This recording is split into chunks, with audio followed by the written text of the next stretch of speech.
Hello friends. America और European countries दुनिया की सबसे अमीर और पावरफुल कंट्रीज़ हैं। उनकी डिफेंस पावर का कोई कंपैरिजन नहीं है। इसके बावजूद दुनिया पे कंट्रोल करने के लिए आज की डेट में ये पावर्स काफ़ी नहीं हैं। वेस्ट के पास एक ऐसी पावर है जिससे वो दुनिया की नज़रों में भगवान का भेजा एक फरिश्ता बन जाता है।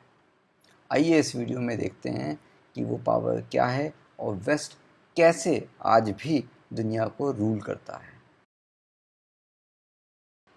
आज अगर हम अपने सोशल मीडिया अकाउंट्स ओपन करते हैं तो हमें हर जगह यूक्रेन के सपोर्ट में ब्लू एंड येलो कलर्स दिखाई देते हैं।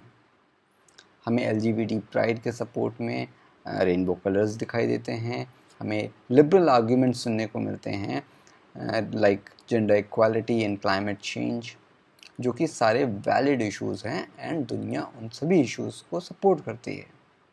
दुनिया भर के लोग वेस्टर्न मूवीज़ को, वहाँ के म्यूज़िक को, वहाँ के आर्टिस्ट को बहुत पसंद करते हैं और फॉलो करते हैं।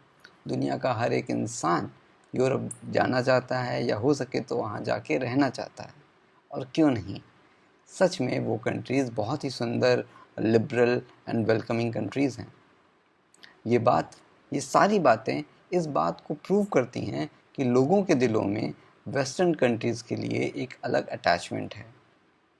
ये पॉपुलैरिटी वेस्टर्न कंट्रीज़ को एक पावर देती है जिसे हम सॉफ्ट पावर कहते हैं, और यही सॉफ्ट पावर वेस्ट कंट्रीज़ के लिए एक सीक्रेट वेपन भी बन जाती है। No doubt in democratic western countries ने अपनी इस पावर को ज़्यादातर दुनिया की भलाई के लिए, इंसानियत की भलाई के लिए यूज़ किया है। मगर मेरा आर्ग्यूमेंट ये है कि कई बार दूसरी साइड के, दूसरे फेथ के, दूसरी कंट्रीज़ के आर्ग्यूमेंट्स, उनकी कंसर्न्स, उनकी बिलीव्स वेस्ट की पॉपुलैरिटी के सामने गायब हो जाते हैं। और पूरी दुनिया जो कि सिर्फ वेस्टर्न लीडर्स और उनकी मीडिया एजेंसीज़ को फॉलो करती है, वो वेस्टर्न एजेंडा को बिना किसी सुनवाई के सपोर्ट करने लगते हैं। इस चीज़ को ब्रॉडली वेस्टर्न हेजेमनी कहा जाता है। हाँ, ये बात सच है कि वेस्ट ने इंसान को मून पे लैंड करवाया है, लाइफ थ्रेटनिंग डिजीज़ का क्योर दिया है, ओवरऑल ह्यूमन लिविंग स्टैंडर्ड को भी इम्प्रूव किया है। मगर फिर भी वेस्ट करप्ट पावर की ग्रीड से अछूता नहीं है। समय समय पे वेस्ट अपनी इस पावर को अपने फ़ायदे के लिए यूज़ करता आया है। कभी किसी कंट्री के राजा को हटा दिया, तो कभी किसी डेमोक्रेटिक कंट्री में जाके इंटरफेयर किया। क्यों? क्योंकि वो कंट्रीज़ वेस्ट के इंटरेस्ट को सपोर्ट नहीं कर रहे थे, कॉर्पोरेट नहीं कर रहे थे, या बेसिकली कहें तो ऑयल वेस्ट के हिसाब से नहीं बेच रहे थे। और एंड में ये सारी बातें भुला दी जाती हैं और वेस्ट कहता है we interfered because of humanitarian causes. ये कहाँ का इंसाफ है? अपने एक्शंस को जस्टिफाई करने के लिए वेस्ट उन कंट्रीज़ में डेमोक्रेसी भी इस्टेब्लिश कर देता है।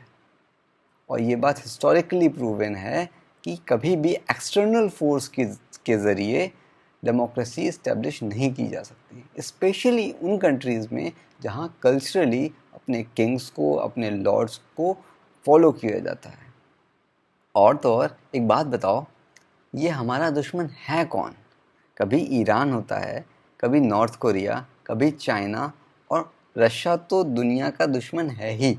दोस्तों, इंटरनेशनल लेवल पे ये मानते हैं कि वर्ल्ड ऑर्डर किसी न किसी तरीके से अपनी पावर को बैलेंस आउट कर ही लेता है।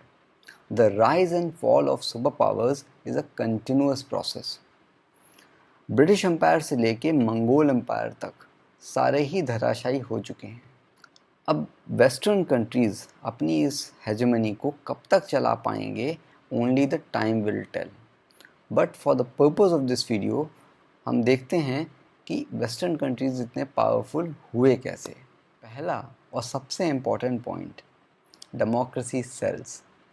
ह्यूमन हिस्ट्री के कुछ महान आइडियाज़ में से एक डेमोक्रेसी, जनतंत्र, लोगों को रूल करने का सबसे बेस्ट तरीका है, क्योंकि इसमें कंट्रोल सीधे लोगों के पास होता है। दुनिया भर के देश डेमोक्रेसी की पावर से लोगों की पावर से डरते हैं। दूसरा इम्पोर्टेंट पॉइंट है ग्लोबलाइजेशन। पिछले कई दशकों से हम ये सुनते आ रहे हैं कि दुनिया एक इंटरडिपेंडेंट ग्लोबलाइज्ड मार्केट बन गई है, मगर सच तो ये है कि दुनिया वेस्ट पे और डिपेंडेंट हो गई है उसकी टेक्नोलॉजी के लिए, और बाकी के सारे देश सिर्फ एक मार्केट प्लेस हैं जिनको वेस्ट कभी भी रिप्लेस कर देता है। तीसरा इम्पॉर्टेंट पॉइंट है कैपिटलिज्म। दुनिया की सारी बड़ी कंपनीज, बड़े banks, financial institutions, they are all from the west. ये अपनी कंट्रीज़ को, अपनी कंट्री की पॉलिसीज़ को फंड करते हैं, सपोर्ट करते हैं। Entertainment industries and fashion industries ने तो पूरी दुनिया को काफ़ी हद तक वेस्टर्नाइज भी कर दिया है।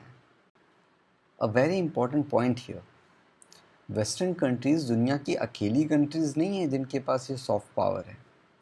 दुनिया का हर देश, ख़ास तौर से बड़े देश, अपने कल्चर के ज़रिए, अपने टूरिज़्म के ज़रिए, इकोनॉमिक एंड ह्यूमैनिटेरियन एड के ज़रिए, इवन डिजिटल सपोर्ट के ज़रिए अपने रीजन में एक सुपर पावर, एक सॉफ्ट पावर बनाने की कोशिश करते रहते हैं। कई कंट्रीज़ वेस्ट की इस पावर को काउंटर भी करते हैं। चाइना ने अपने देश में कभी भी वेस्ट की पॉपुलर वेबसाइट्स को रन नहीं करने दिया। Websites like Facebook, Instagram, Google, Spotify, Snapchat, ये सारी की वेबसाइट्स ब्लॉक्ड हैं चाइना में through a infamous the great firewall of China. शायद आगे चल के रशिया भी ऐसी एक फायरवॉल डेवलप करेगा। इंडिया ने भी पिछले कुछ सालों में कुछ पॉपुलर वेबसाइट्स एंड ऐप्स को ब्लॉक किया है। यहाँ तक कि ट्विटर को कंट्रोल करने की बात चल रही थी।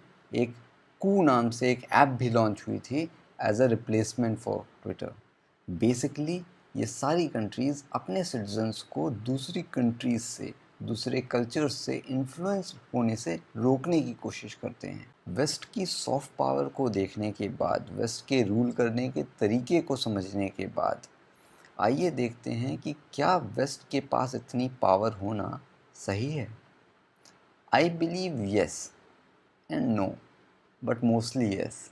येस बिकॉज अगर सच बोलें तो डेमोक्रेटिक मॉडल सक्सेसफुल है, स्पेशली जब हम कंपेयर करें उन रूलर से जो अपनी खुद की जनता को बेसिक ह्यूमन राइट्स भी नहीं देते। एंड नो बिकॉज पावर कभी भी कुछ अच्छे लोगों के पास नहीं होनी चाहिए, क्योंकि उनका भी एक दूसरा चेहरा हो सकता है। The hegemonic power of the west sometimes makes them a authoritarian ruler जो जगह जगह जाके रिवोल्यूशंस करता है, और जिससे कि ज़्यादातर लड़ाइयाँ होती हैं बजाय शांति के।